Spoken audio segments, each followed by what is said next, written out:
Hola, hola, bienvenidos a Picky Left. Voy a hacer un video entretenido porque es un video que voy a leer este libro, Historia de Chile, tomo 2, capítulo 22, que se llama La Iglesia y la Inquisición. Todo lo que fue la Inquisición en el siglo XVI y la Iglesia en Chile cuando comenzó la Iglesia Católica a funcionar en Chile. ¿Por qué voy a hacer esto? Porque he hecho 4 videos donde he mostrado la ruina, el momento desastroso que está viviendo la Iglesia Católica, y como muchos pueden pensar de que esto fue siempre así, que siempre fue así. No es así, no es así.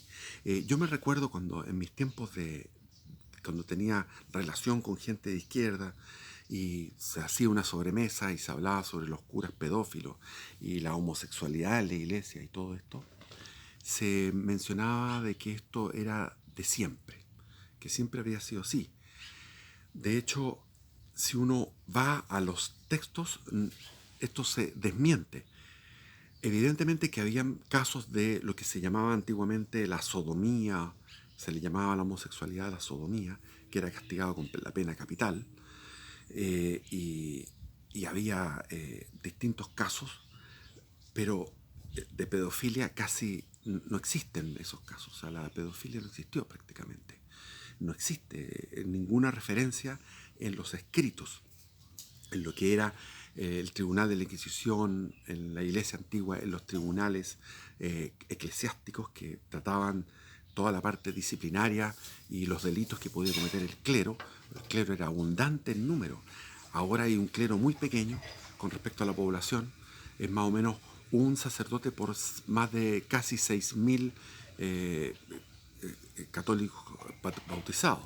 En aquellos tiempos era un sacerdote por 300, 500 personas. Entonces era una abundancia de personas consagradas y no existía la problemática que existía ahora de lo que es la pedofilia y lo que es la homosexualidad.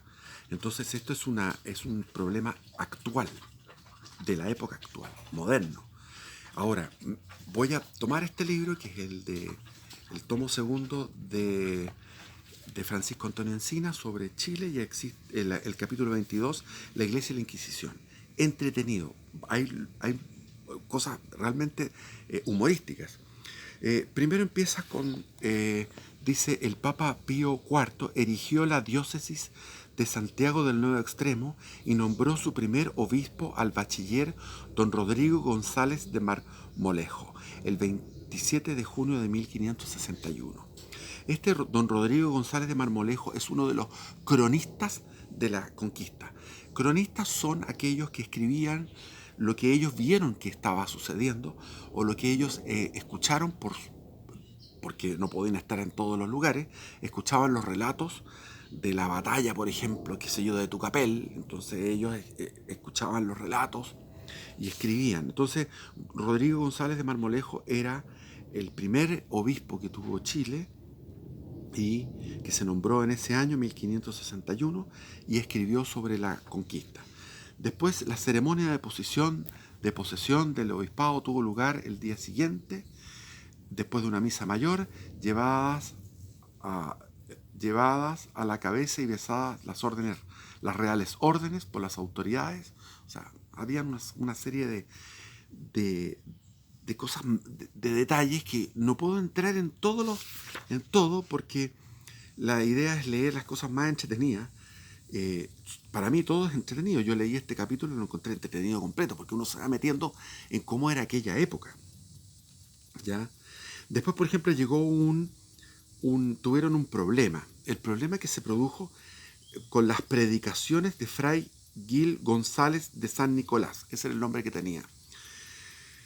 Este era un tipo que era un sacerdote que era como de la teología de la liberación de aquellos tiempos.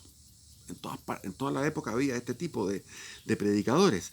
Fray Gil González de San Nicolás predicó contra el derecho que se arrogaban los españoles de hacer la guerra a los indios. Y él seguía agitando los espíritus. Y el obispo, que era amigo suyo, creyó encontrar una salida a tan escabrosa predicación, sometiendo el asunto a una junta de teólogos. Esto pasó en Chile en 1570. Confiaba en sacar la discusión mediante este recurso del terreno candente de la actualidad, o sea, el problema de predicarle a los soldados que no podían ir a pelear contra los indios, porque era pecado mortal pelear contra los indios. Entonces, confiaba sacar de esta discusión mediante el recurso de encerrarla en los dominios espirituales de la teología, quiere llevarlo a la parte espiritual. Entonces este cura decía, ¿hay derecho para hacer la guerra a los indígenas? La Junta de Teólogos discutió esto, si hay derecho para hacer la guerra a los indígenas, si la guerra era lícita y en qué forma debía hacerse y cómo debía tratarse a los indígenas vencidos. Tercero, ¿cuáles eran las obligaciones de los encomenderos para con los indígenas de sus respectivos repartimientos? Entonces se discutió esto en la base, en Chile, en una comunidad de españoles que no llegaba a más de 1.000, 2.000 españoles en todo Chile, con 4 o 5 ciudades. Estaba La Serena, estaba Santiago, estaba Concepción, estaba la Imperial, que hablamos. La Imperial era donde se fue el segundo obispado, entonces habían 2 obispados. El obispado de Santiago, que tenía su jurisdicción desde Copiapó hasta el Maule. Y del Maule hasta Castro, que se había fundado Castro, Valdivia, estaba en la Imperial. La Imperial era una ciudad muy pequeña, que es ahora lo que es Carahue. Cuando ustedes vayan a Carahue van a darse cuenta de que la Imperial estaba con el río Imperial y 2 quebradas, y entre esas 2 quebradas, en una especie de pendiente suave que va hacia arriba, ahí está Carahue, y esa era la Imperial fundada por Pedro de Valdivia. Y ahí estaba el segundo obispado, ¿ya? Entonces, se discutió todo esto y decían los indios debían ser respetados como otros súbditos cualquiera del rey, pero en caso de agravio debían reclamar ante las autoridades y los tribunales sin que les fuera lícito acudir a la venganza o a la rebelión. El buen trato del indígena y la justa retribución de su trabajo eran obligatorios para el encomendero, el que tenía una encomienda, un grupo de indios a su cargo para evangelizarlos, pero los ocupaban también para trabajo, obviamente. El confesor estaba en la obligación de velar por el cumplimiento de estos deberes y de exigirlo al penitente, en este caso al español que se le pasara la mano en el trato con los indios, ¿ya? El anciano obispo, antes de fallecer, alcanzó a firmar un decreto que disponía la traslación del obispado de Santiago de Concepción bajo las razones confesadas, bla, bla, bla, etc. Y se abrió entonces el obispado de Imperial, antes de que hubiera una insurrección generalizada de los indios con el desastre de Curalaba y terminaran siendo destruidos todas las ciudades del sur.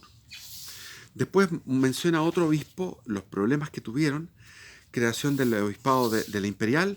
En 1561 Felipe II, el rey, tenía resuelto crear en Chile un segundo obispado con sede en la Imperial.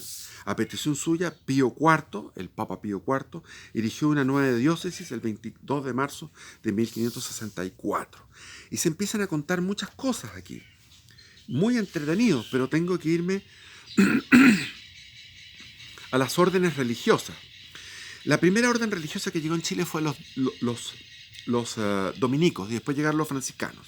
Y cuando llegaron los agustinos a Santiago, hicieron su convento, sus murallas con adobe grueso, y resulta que los franciscanos estaban en pelea con los agustinos, y el 2 de julio las órdenes rivales, es decir, los franciscanos, arrancaron la puerta de la iglesia de los agustinos y empezaron en una oscura, cuentan ahí, en una oscura y lluviosa noche del invierno de aquel año, el 2 de julio, saltaron al convento, a la huerta, y atajaron la acequia que regaba, y con ese caudal hicieron una especie de dique. Con el caudal inundaron a los agustinos, porque se tenían mala onda entre los franciscanos y los agustinos. El agua había subido 1,5 metros cuando los religiosos agustinos despertaron, pero los muros, aunque inutilizados, no alcanzaron a desplomarse sobre los intrusos. Después, los autores de la inundación, viendo perdida inútilmente su fatiga y del todo frustrado su intento, que querían inundar a su compañero, maquinaron contra ellos otras nuevas y más sacrílegas impiedades. Y llegaron a medianoche, salieron y empezaron a quemar. Bueno, tendría que contar acá, leer todo esto, pero empezaron a quemar y los pobres curas, los de agustinos, querían salir de sus celdas, y estaban los franciscanos, con unos lanzas y qué sé yo, asustándolos. Total que fue, con el gran ruido despertaron asustados nuestros religiosos, y reconociendo el cercano peligro, turbados y confusos, intentaron salir por temor al fuego. Pero huyendo de nuestros en un peligro, se encontraron con otro, porque al abrir las puertas los hacían retraer adentro. La espesa lluvia de pedradas y el pavor de caer en las puntas de las lanzas y espadas que les mostraban los incendiarios, los otros curas. Y viéndose tristes y afligidos y acosados por las piedras y amenazados de las llamas, daban lastimosas voces pidiendo con lágrimas y ruego a sus enemigos clemencia. Estos con desprecio respondían: ¡morir, perros! Los franciscanos. El horror de la noche, los estallidos de la quema, la furia de las llamas, lo formidable de las figuras, la confusión, el humo, las armas, el llanto de unos, la algazara, o sea, las risas de los otros, todo junto representaba un teatro espantoso de horrores y asombros de muerte. Cercados los nuestros por las partes de inevitables peligros, y no hallando piedad en los hombres, recurriendo a la fuente de ella, es que Dios inspiróles que se arrojasen desnudos a los corrales por unas ventanas altas de las celdas que caían a ellos, arrojándose por ellas del temor de caer en manos de sus enemigos. Salióse bien purificada su paciencia, y así, turbados y medrosos, se escondieron donde esperaron a que pasase el furor sin ser vistos. Los agustinos imputaron el incendio a los franciscanos, y de ahí vino un juicio que llegó hasta Lima por este hecho. Después de todo este hecho bochornoso, vergonzoso, llegó el nuevo provincial de los jesuitas a Lima, el padre Juan Sebastián, en 1592, y de ahí llegaron los primeros jesuitas a Chile, que fueron muy importantes porque fueron los que promovieron después del desastre de Curalaba y la quema. Se quemaron, se destruyeron todas las ciudades desde Chillán al sur. Entonces, con el desastre de Curalaba, en el fondo la insurrección indígena fue desde Valdivia hasta el Maule. Fue un desastre, un volver a foja cera, o volvieron a la conquista que se suponía que había sido tan fantásticamente bien labrada después de tantos decenios, después de 50 años de guerra, mejor dicho 60 años de guerra. ¿Y qué pasó? Volvieron a cero, y ahí llegaron los jesuitas, sobre todo el padre Luis de Valdivia, que según Francisco Antonio Encina es el hombre que más ha influido en la historia de Chile. Y es cierto, porque hasta el día de hoy tenemos los problemas del padre Luis de Valdivia. ¿Por qué? Porque el padre Luis de Valdivia convenció a la corte, convenció al rey, convenció a la iglesia, convenció a todos. Era un tipo con mucha convicción, era un tipo que tenía mucha elocuencia, y era un maníaco depresivo. Entonces, cuando estaba en sus momentos de maníaco, en su momento de mayor esplendor intelectual, lograba convencer de que no había que ir a conquistar el sur, sino que había que convencer a los indios, evangelizarlos y iniciar una conquista pacífica. Y eso fracasó. Hubo mártires jesuitas que llegaron y los crucificaron, los mapuches los crucificaron y hicieron una serie de atrocidades contra ellos.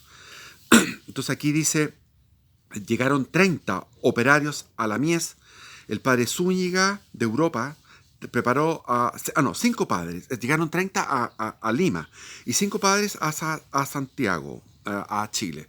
Baltasar de Piñas como superior, Luis de Estela, Luis de Valdivia, el famoso, Hernando de Aguilera y Gabriel de la Vega, los 2 últimos chilenos. Bueno, entonces empieza a contar todo lo que fue la incorporación de los jesuitas, que fue una orden con muchísima éxito. Después, fisonomía espiritual y moral del clero. Aquí es una cosa muy divertida porque empiezan a hablar, uno se ríe de estas cosas, que había unos que vivían con sus convivientes, el concubinato era el pecado mayor que había en este reino de Chile. Había españoles con concubinas y tenían una u otra concubina, y había sacerdotes que su gran pecado era la concubina. Tenía concubina. No existía lo que se llama la sodomía, un caso muy aislado por ahí, la sodomía y esto de la pedofilia, para nada.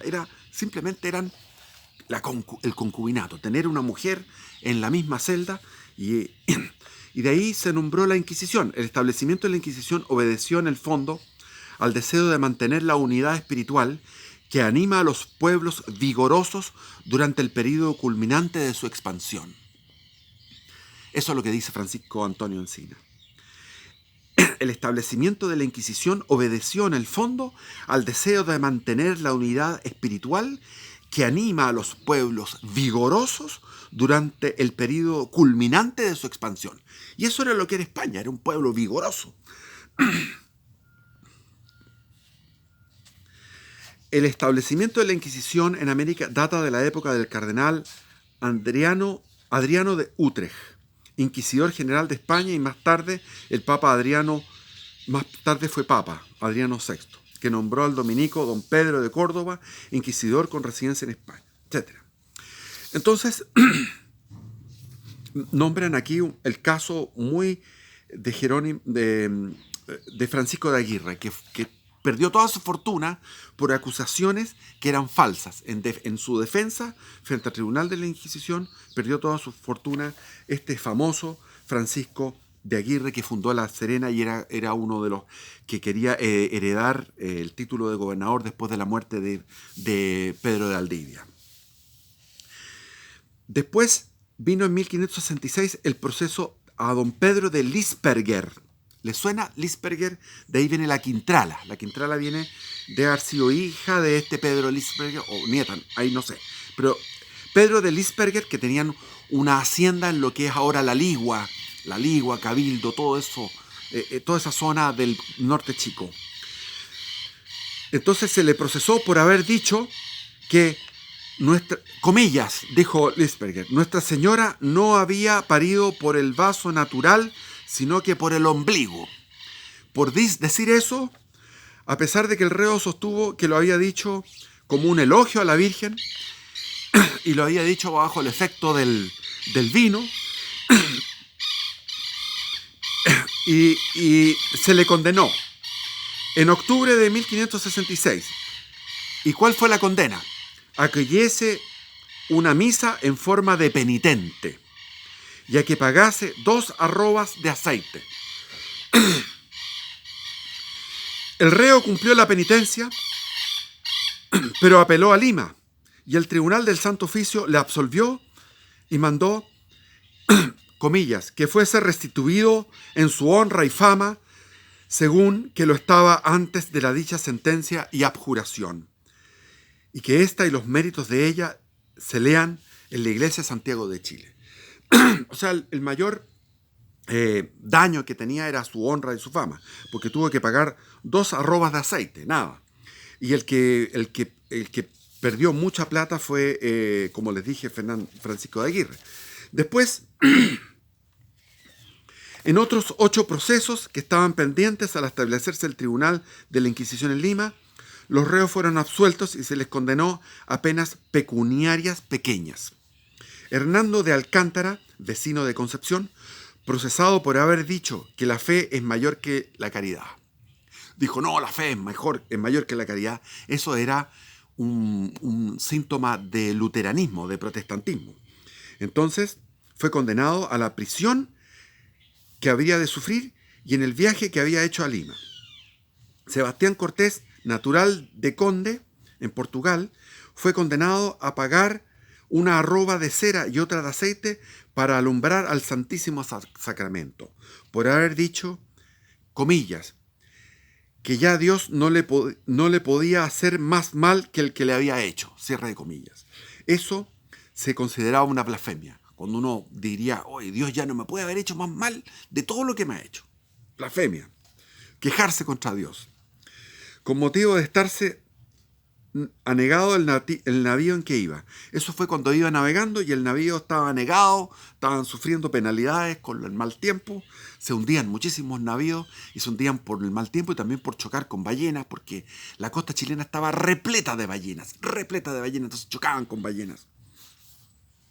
Entonces ahí se quejó de Dios. Doña María Montes de Sotomayor, mujer de don Lorenzo Bernal del Mercado. Este Lorenzo Bernal del Mercado es el más grande de los capitanes españoles que peleó en la guerra de Arauco. Lorenzo Bernal del Mercado es el más grande, el más valiente, el más arrojado, el más inteligente en la táctica y la estrategia con respecto a la guerra con los mapuches. Podríamos hablar horas de él y podría yo hacer un video solamente de él. Entonces ella era la esposa, doña María Montes de Sotomayor, mujer de don Lorenzo Bernal del Mercado y sobrina nieta del Papa Julio II. O sea, los españoles mandaban papas, creaban papas. Julio II. Fue condenada en 250 pesos de multa por haber dicho, comillas, que no podía creer que con una cuenta del rosario se sacase a una ánima del purgatorio. Ella dijo, no puede creer eso. Pensaba que las almas del purgatorio tenían que sufrir más. Y que con una cuenta del rosario se podía salvar a una ánima del purgatorio. El proceso de más trascendencia de los instaurados en este periodo tuvo por reo nada menos que al arcediano de la Catedral de Santiago. Arcediano, no sé lo que significa, habría que consultar el diccionario. Con C, arcediano de la Catedral de Santiago. Maese Francisco de Paredes. Se les procesó por haber dicho, comillas, con este papel y con esta excomunión me limpiaré yo el rabo, o sea, el culo. Cierre comillas. Al quitar de la puerta de la iglesia la excomunión que lanzara contra él el franciscano Fray Cristóbal de Rabanera, durante las turbulencias que provocó Fray Gil González de San Nicolás, el que era de la teología de la liberación de aquella época, que predicaba que no se podía luchar contra los indios y que había que respetarlos. Se le acusó también de que, leyendo un escrito al terminar la fórmula, dijo, yo siempre he tenido y tengo lo que tiene y cree la Santa Madre Iglesia de Roma, como católico, cristiano e hidalgo. Había exclamado, eso mismo tienen los herejes cuando los están quemando. O sea, hizo una apología de los herejes europeos que los quemaban por ser protestantes. El maestro Paredes tuvo que pagar 100 pesos de oro para el gasto del Santo Oficio. Después, el Felipe II instituyó el Tribunal de la Inquisición en México y en Lima por Real Cédula del 25 de enero de 1569. El último tenía jurisdicción sobre toda América del Sur, o sea, dependíamos de Lima en ese sentido. Y ahí empieza a contar las cosas que hizo el Tribunal de Lima, que duró 300 años, o 250 años.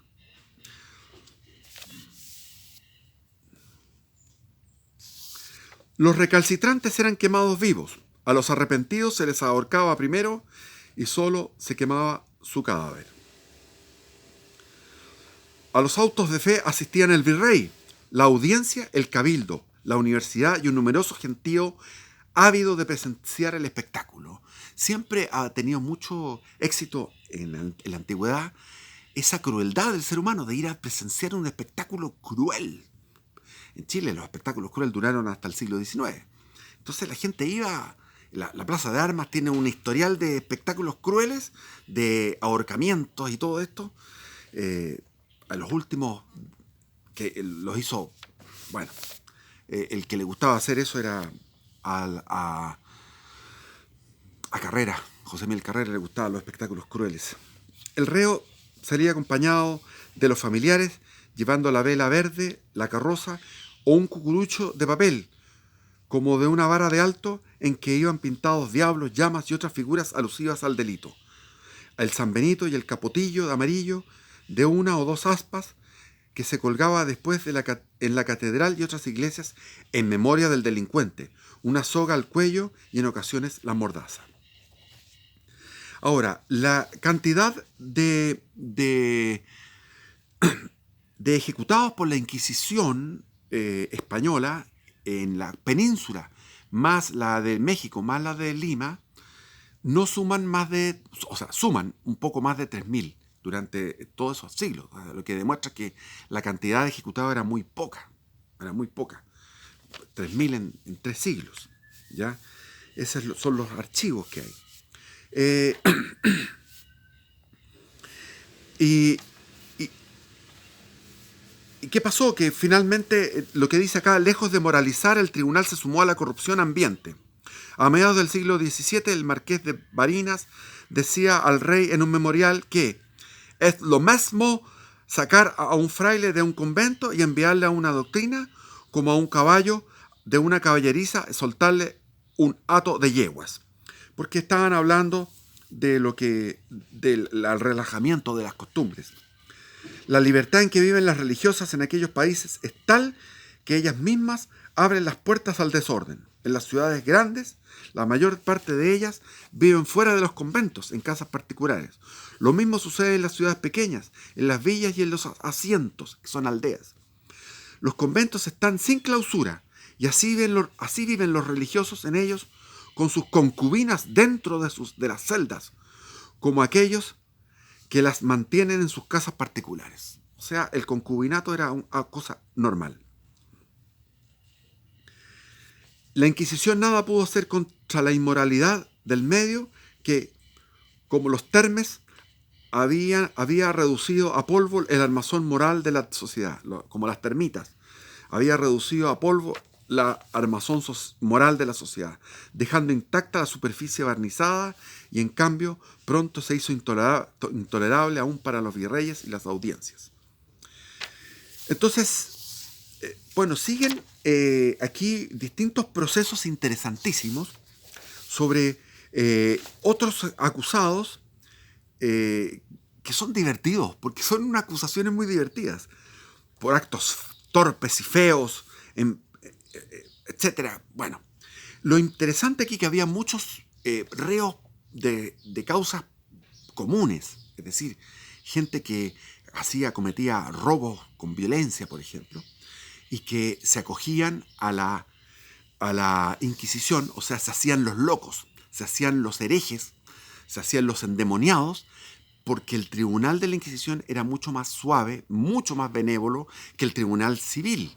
El tribunal civil los llevaba, los mataba, los metía presos en unas mazmorras, en unas prisiones horribles. Y el tribunal de la Inquisición, si eran locos, los podía, digamos, absolver.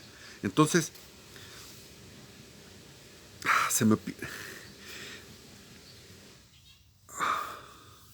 hay tanto que leer acá. Mirado a través de la estrecha rendija a que reducen el cerebro los fanatismos religiosos y antirreligiosos, el archivo de la Inquisición se convierte en uno de los agentes más activos de extravíos y engaños. En cambio, examinado desde la altura, es una fuente de sugestiones útiles de todo orden.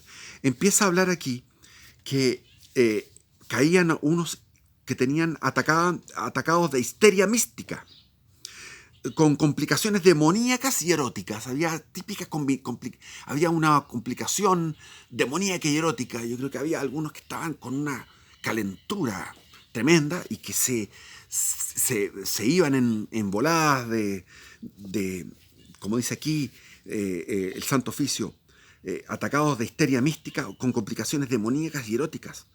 O a veces había pobres locos a los cuales les dio por asuntos teológicos y hablar de herejías de las más... Porque aquí hay una numeración de herejías, pero divertidísimas. Divertidísimas. Entonces, esto es lo que quería contarles. Podría seguir leyéndoles, pero me pierdo. Me pierdo porque hay muchas cosas entretenidas, pero ya les he contado algo. Eso es. Bendiciones y viva Cristo Rey.